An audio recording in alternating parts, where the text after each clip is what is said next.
एक ऐसा secret formula जो आज आपको बता रहा हूँ, जो हर एक टॉपर आपको नहीं बताएगा, बट अगर उस सीक्रेट फार्मूला को आपने अपना लिया, तो मैं कहता हूँ एसएससी एमटीएस एक पल में फोड़ दोगे। नमस्कार दोस्तों, welcome back to my YouTube channel SSC with Hrithik Verma. कैसे हैं आप सभी? आशा करता हूँ कि आप सभी की तैयारी काफ़ी अच्छी चल रही होगी।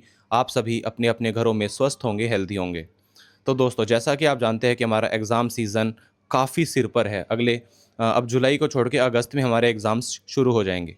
तो मैं सबसे पहले एक जेंटल रिमाइंडर आपको देना चाहता हूँ कि मौसम इस समय काफ़ी डायनेमिक है, काफ़ी चेंज होता जा रहा है। कभी ठंडा होता है, कभी गर्म होता है। तो अपना ख्याल रखिए, अपनी हेल्थ का ख्याल रखिए, क्योंकि इस समय हम बिल्कुल भी रिस्क नहीं ले सकते बीमार होने का। अगर हमारी हेल्थ डिटेरियोरेट हो गई ना इस समय, तो हमारी प्रिपरेशन पर काफ़ी फ़र्क पड़ेगा।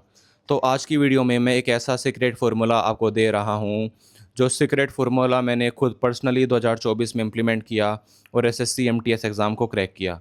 वो सीक्रेट फार्मूला अगर आपने मेरी बात मानने से डिसिप्लिन में अपना लिया, तो मैं कहता हूँ एसएससी एमटीएस तो क्या, आप एसएससी सीजीएल को भी 2025 में फोड़ दोगे।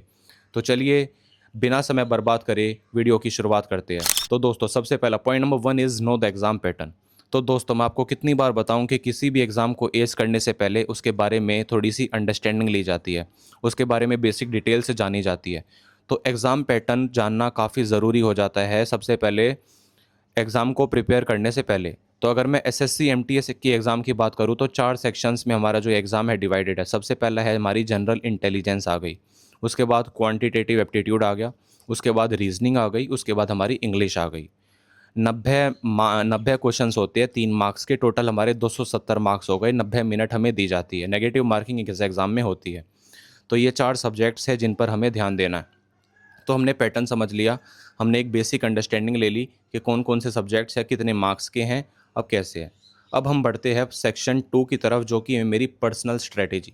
तो दोस्तों, मैंने पर्सनल स्ट्रेटेजी आपको बता रहा हूँ, उसको मैंने 3 पार्ट्स में डिवाइड कर दिया। Part number 1, part number 2, part number 3। तो part number 1 is build the foundation.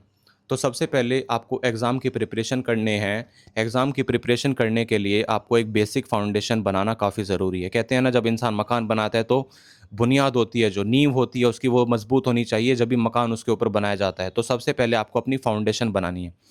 Foundation बनाने के लिए आपको क्या करना है, बेसिक एनसीईआरटीज़ कवर करनी है। कुछ बेसिक प्लेलिस्ट है हर सब्जेक्ट की, जो यूट्यूब पर आपको कवर करनी है। जैसे फॉर एग्जांपल मैथ्स की अगर बात करूँ, तो आदित्य रंजन सर की बेसिक्स टू एडवांस एक सीरीज़ है, उसको आप देख सकते हैं। रीजनिंग की अगर बात करें तो विक्रमजीत सर की सीरीज़ है, उसको आप देख सकते हैं। अगर इंग्लिश की बात करें तो 120 रूल्स ऑफ ग्रामर है हमारे रानी मैम की, वो देख सकते हैं। और अगर मैं जीके की बात करूं, तो परमार एसएससी सर के चैनल पर भर भर के हमारी जो जीके की वीडियोस है, करंट अफेयर्स है, उनको भी आप देख सकते हैं। तो आपने क्या कर लिया, तो सबसे पहले अपनी फाउंडेशन बना ली। जो पार्ट नंबर 2 है मेरी पर्सनल स्ट्रेटेजी का, वो है प्रैक्टिस पीवाईक्यू।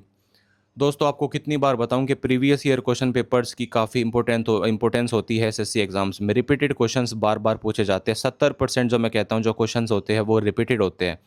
तो PY Q previous year question papers को इग्नोर करना बेवकूफ़ी है। इनको करिए यार, हफ्ते में कम से कम 2 प्रीवियस ईयर क्वेश्चन पेपर्स को सोल्व करिए, उनको फिर उनकी अपनी गलतियां देखिए। तीसरा है revision and mock test analysis. Revision करना है आपको। आपने फाउंडेशन को बिल्ड कर लिया, ठीक है। उसके बाद आपने प्रीवियस ईयर क्वेश्चन पेपर्स को रिवाइज कर लिया। अब आपको क्या करना है, रिवाइज करना है चीज़ों को। जैसे कि 1 से 1.5 महीना हमारे पास बचा है, सारी चीज़ों को पॉइंट टू पॉइंट रिवाइज करिए।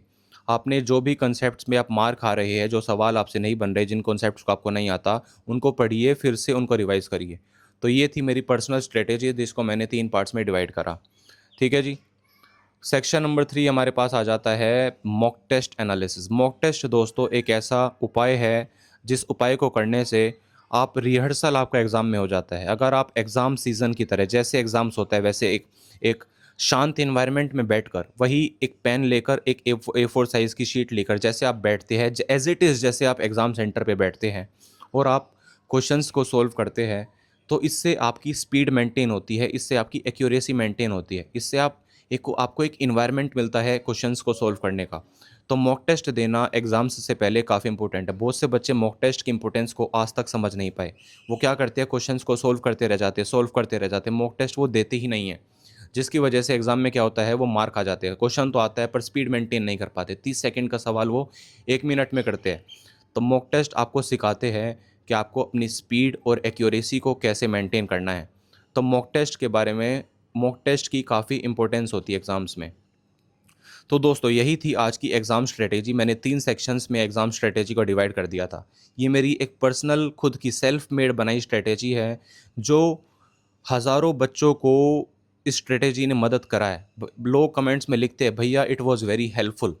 तो ये स्ट्रेटेजी हर कोई आपको नहीं बताएगा। इस स्ट्रेटेजी को आज ही डिसिप्लिन से अपनाना शुरू करिए। मैं कहता हूँ सिलेक्शन दूर नहीं। एसएससी, एमटीएस क्या, सीएचएसएल, सीजीएल सारे एग्ज़ाम्स आसान हैं, बस एक डायरेक्शन चाहिए, एक नज़रिया चाहिए प्रिपरेशन को करने का। तो दोस्तों यही थी आज की वीडियो। अगर आपको वीडियो अच्छी लगी हो तो वीडियो को लाइक कर देना, चैनल को सब्सक्राइब कर देना और कमेंट्स में लिख देना we are ready for SSC MTS 2025। ठीक है जी, मिलते हैं नेक्स्ट वीडियो में। Ta-ta, bye bye.